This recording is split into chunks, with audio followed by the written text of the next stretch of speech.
방금 전에 김대현 평론가가 대통령 후보의 입장이 중요하다고 했는데 김문수 후보의 입장 함께 보시면 영화 관람이 적절한지 부적절한지 제가 드릴 말씀이 못 될 것 같다. 언급을 아꼈어요. 여기까지 해도 괜찮았을 거라고 보는데 문제는 그 다음입니다. 부정선거의 소지를 없애고 공정한 투표가 될 수 있도록 계속 노력하겠다. 그리고 더 덧붙인 말이 한마디 있는데 의혹이 제기되면 선관위가 그때그때 답해야 된다. 대통령 후보가 윤석열 전 대통령에 대해서 언급을 피하고 오히려 선관위에 대한 얘기를 했습니다. 그리고 그 덕분에 김문수 후보의 5년 전 발언이 다시 소환되고 있습니다. 네, 김문수 후보가 2020년 5월 달에 부정선거를 강하게 주장했던 민경욱 당시 의원이 주최한 국회 토론회가 있었습니다. 예. 근데 거기에 참석해서 연단에 올라가서 연설을 하는데 그 내용 중에 선관위의 선거 관리가 엉망이다. 자기 경기도지사 때 봤는데 진짜 엉망이더라. 이러면서 선관위에 대한 압수수색, 조사 필요하다. 압수수색까지. 예. 예. 이 얘기를 5년 전에 한 바가 있습니다. 자, 그렇기 때문에 윤석열 전 대통령이 부정선거에 관련된 영화를 지금 보고 있고 거기에 대해서 국민의힘 내부에서 한탄의 목소리, 정말 탄식의 목소리가 터져 나옴에도 불구하고 김문수 후보의 생각과 다른 게 없는 거예요. 결국은 김문수 후보가 대통령 후보로 나왔지만 국민의힘은 변한 게 없고 계엄에 대해서도 변한 게 없다라고 하는 입장만 결국은 국민들에게 보여줬을 뿐이다. 좀 그런 점에서 윤석열 전 대통령과 김문수 지금 대선 후보 사이에 도대체 무슨 차이가 있느냐. 소위 말해서 윤석열의 아바타로 나온 거 아니냐. 이런 생각밖에 안 든다는 거죠. 그런 점이. 그런데 또 본인은 막상 부정선거 의혹이 있다고 그러면서 본인은 사전투표 하신대요. 또 한동훈 전 대표도 윤석열 전 대통령 과거에 부정선거에 대해서 항상 얘기하시면서도 사전투표 계속했다는 거예요. 그렇긴 하죠. 예. 그러면 부정선거가 그렇게 의구심되면 사전투표하지 말라고 그래야 되는 거 아닙니까? 그런데 사전투표는 해요. 본인도 합니다. 자, 이렇게 말과 행동이 다른 그런 모습도 국민들에게는 너무나 괴기스럽다. 이거는 좀 그런 점에서 예.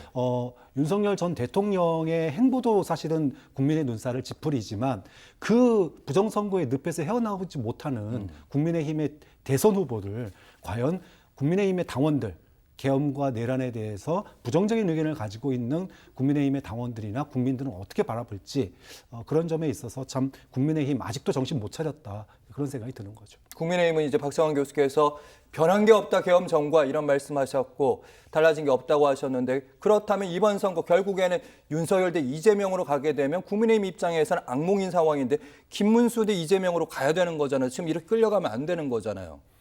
그러니까 지금 이제 국민의힘의 고민은 민주당의 이 선거 전략이 그냥 그런 거지 않습니까? 윤석열 정부에 대한 심판, 계엄에 대한 또 탄핵에 대한 정당성을 가지고 민주당이 국정을 정상화하겠다라고 하는 이런 논리로 선거를 구도를 확정지어서 가고 있습니다.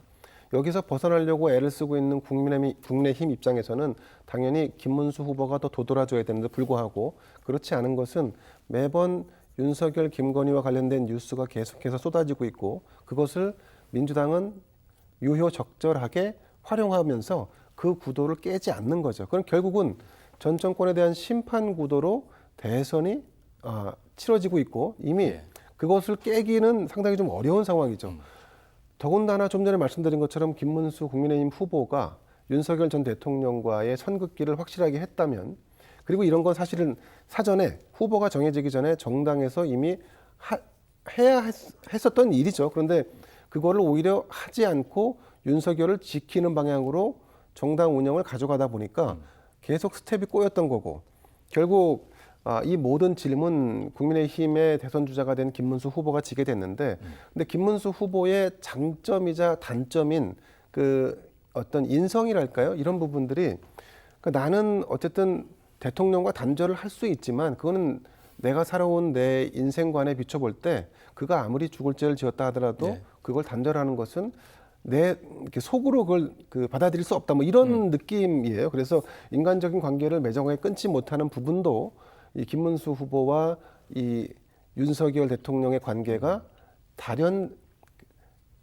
이게 끊어지지 않는 그런 이유인 것 같습니다. 사실은 제가 이걸 김문수 후보의 일정 정도의 장점이라고 얘기했지만 사실은 이 부분이 어떤 부정적인 효과를 낳고 있냐면 한동훈 전 당대표는 독자적인 대선 운동을 펼치고 있고 그리고 이준석 후보와의 단일화는 점점 더 멀어져 가고 있고 여기에 한덕수 후보는 철석같이 도와주겠노라 했는데도 불구하고 나타나지 않고 있지 않습니까?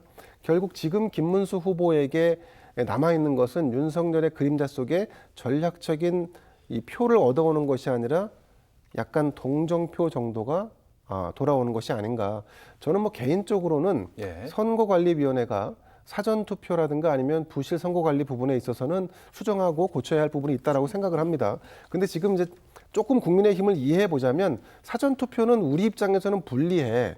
그 사전투표의 결과가 우리는 계속 민주당에 비해서 투표율이 낮거나 아니면 저조했어. 그러니까 이게 사실은 투표율을 제고하고 국민주권 행사를 더 강화하겠다라고 하는 기본 취지는 이해하지만 결과적으로 이거 현실을 보니까 우리가 불리한 상황이니까 사전투표에 대해서는 어떤 식으로든지 좀 약간 흠을 내거나 아니면 요 제대로 좀 바꾸거나 아니 본투표 기간을 늘리거나 이런 식으로 변형을 주려고 하는 거는 사실은 정치적 전략적 목적도 상당 부분 담겨 있다. 이제 그런 부분들로 인해서 전체적으로 부정선거 음모론에 탑승하고 있는 걸로 비춰지고 있으니까 사실은 이런 부분조차도 사실 당에서 명확하게 입장을 내고 사전투표를 오히려 우리에게 유리한 부분으로 태세 전환할 수 있는 전략을 짜든지 뭐 이런 부분에 대한 고민이 나와주고 표출돼야 되는데 지금 국민의힘은 그렇지 못하고 있고 지금 오늘도 이제 일부 학계의 인사들이 이번 대선에 대한 사전투표에 대해서 금지를 요구하는 가처분 신청을 헌재에 냈는데 헌재에서 기각을 했지 않습니까? 자, 그러면 받아들이고 이 사전투표제를 보수 진영에 유리한 구도로 바꿔갈 수 있는 전략적 모색을 지금이라도 시작하는 게 맞지 않나 싶습니다. 앞부분에 말씀했던 것 중에 김문수 후보 입장에서 이준석 후보 함께 하려면 뭔가 크나큰 결단이 하나 더 필요하겠다 이런 생각도 들었고 부정선거 얘기하셨으니까